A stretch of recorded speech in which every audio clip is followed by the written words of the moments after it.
Oh boy, it looks like even in 2023, the Autism Wars are still going strong, and it is... Wow. Whoa. Do you guys know how we got here in 2023? Do you know the history of the Autism Wars and when it started?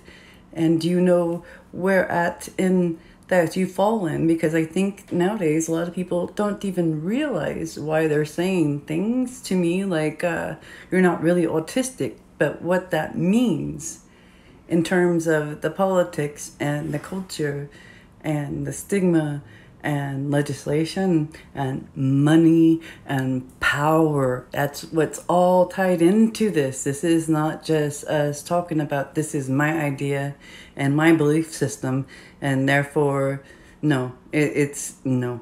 We gotta go all the way back though, because this is so complicated. So complicated, and you know, it goes back much further than I anticipated when I started looking into this. Originally, I thought the big waves came in the late 90s and in the 2000s with the rise of parent-founded autism organizations that we're very familiar with today, who have the most influence on our lives, our medical health, our freedoms, and everything else. So, yeah.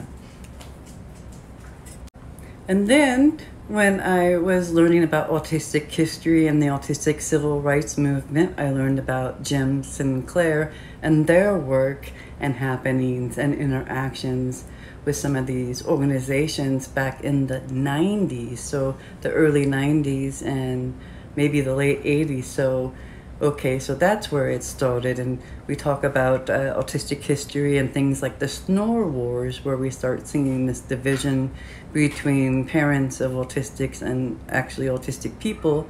But it goes back further than that. It goes back way further than that. That's just another wave of it. These wars started in the 60s. Before the internet as we know it today, before culture as we know it today, there were these autism researchers here in the United States that were in conflict or at odds with each other's ideas of what caused autism, how to treat it, and boasting of their cure rates for autism. And so we need to go all the way back there to the 60s and talk about Bruno Bettelheim versus Bernard Rimland and Ivar Lovaas. This is the first front, you see, for the Autism Wars, and these get started even before I'm born, and so we're going way back, right? So the first that I know of the Autism Wars beginning is back in the 60s, and at this point, parents are starting to get involved because of some of the stigma and misinformation that was believed to be true at the time about autistic children and their families not treating them well. I'm going to talk about Bruno Bettelheim first, but please note all three of these people are very shady.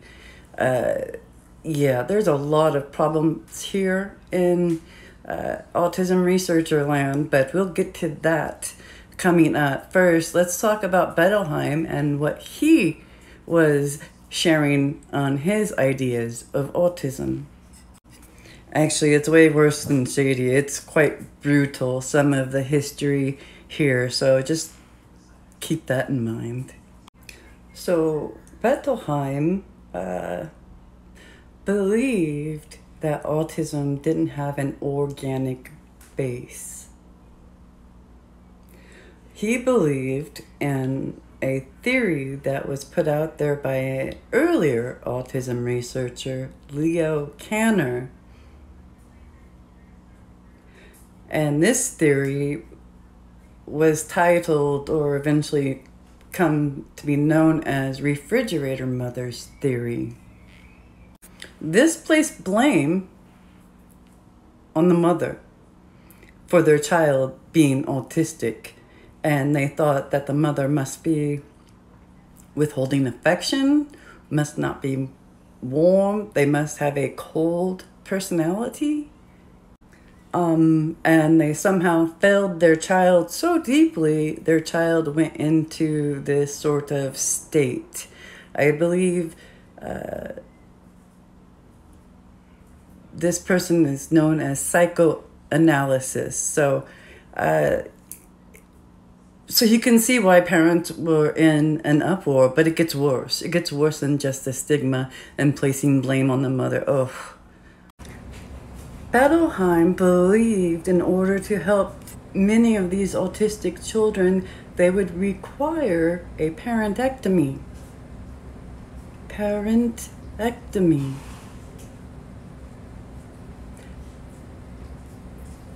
So the medical definition of parentectomy off of Google here is, it is a slang term meaning removal of a parent or both parents from the child.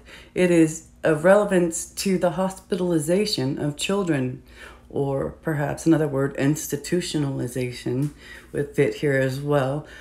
So that is what a parentectomy is, and that was supposed to be something to get these children away from parents that psychologically harmed them, and I believe this was meant to be a permanent break. So this was going to not just be a stigma, it broke up families. And of course, there were parents and mothers and other autism researchers who were saying this is not correct. But Bettelheim popularized this idea, and in the 70s, it really got big because he was on, and get this, a talk show. The misunderstandings of autism for refrigerator mother's theory, we're including talk shows here. And that's another phenomenon I didn't think happened until the 2000s. But no, here we are in the 70s. And Bettelheim is on the Dick Cavett show, taking this theory and making it really well known. And then, of course, his ideas about how to cure autistic children would come in after. Now, some of the autism researchers that were saying this theory was absolutely incorrect was Bernard Rimland and Ivar Lovaas, and they were together in this, standing up to Bettelheim and saying this is wrong. And Rimland went so far as to connect with parents and families out there and get them bonded together and advocating that this is not right. This is incorrect information, and it's not on them being bad parents. This has absolutely nothing to do with parenting skills, and the stigma is horrific. Horrific. Absolutely horrific.